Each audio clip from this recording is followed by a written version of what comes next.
Ravens hollow के घने जंगल चंद्रमा की पीली रोशनी के नीचे घातक रूप से शांत थे। पेड़ प्राचीन प्रहरी की तरह खड़े थे। उनकी मुड़ी हुई शाखाएं रात के आकाश के सामने भयावह आकृतियां बना रही थीं। इस भयावह जंगल के मध्य में एक केबिन अलग थलग खड़ा था। इसकी पुरानी लकड़ियां मुश्किल से एक साथ टिकी हुई थीं। इस जगह का एक काला इतिहास था जिसके बारे में स्थानीय लोग डरावने स्वर में फुसफुसाते थे। ऐसा कहा जाता था कि यह दरी पर की मान थी, एक हत्यारा जिसने अनगिनत लोगों की जान ले ली थी और बिना किसी सुराग के गायब हो गया था। लारा झाड़ियों में लड़खड़ाते हुए गिरी। उसकी सांसें उखड़ गईं और उसके कपड़े कांटों से फट गए जो उस पर लगे थे। जिस तूफान ने उसे जंगल में धकेल दिया था वह अब दूर की दहाड़ थी, लेकिन उसका डर स्पष्ट बना हुआ था। वह द रीपर की कहानियां जानती थी, फिर भी हताशा ने उसे कुख्यात केबिन में आश्रय लेने के लिए प्रेरित किया था। जैसे ही उसने चरमराते दरवाजे को धक्का देकर खोला, धुंधले अंदरूनी हिस्से में कदम रखा, उसके हाथ कांप रहे थे। केबिन भयावहता का मकबरा था। हवा सड़ांत की दुर्गंध से भरी हुई थी और एक मोमबत्ती की हल्की चमक से लकड़ी के फर्श पर भयानक दाग दिखाई दे रहे थे। लारा की आंखें खतरे के किसी संकेत की तलाश में चारों ओर घूम गईं। अचानक पीछे से एक शोर ने उसे चारों ओर घुमा दिया। उसका दिल उसकी छाती पर धड़क रहा था। एक छाया हिली और उसमें से स्वयं रीपर उभरा।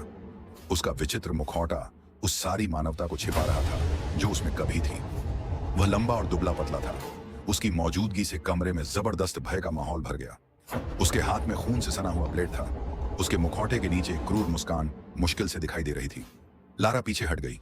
उसका दिमाग बाहर निकलने के लिए दौड़ रहा था। रीपर की खोखली आंखें उसमें समा गईं। उसके कदम धीमे और सोच समझकर चल रहे थे और उसने उनके बीच की दूरी को बंद कर दिया।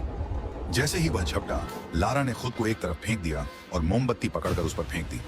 आग की लपटों ने सूखी लकड़ी को अपनी चपेट में ले लिया और कुछ ही पलों में केबिन धू धू कर जलने लगा।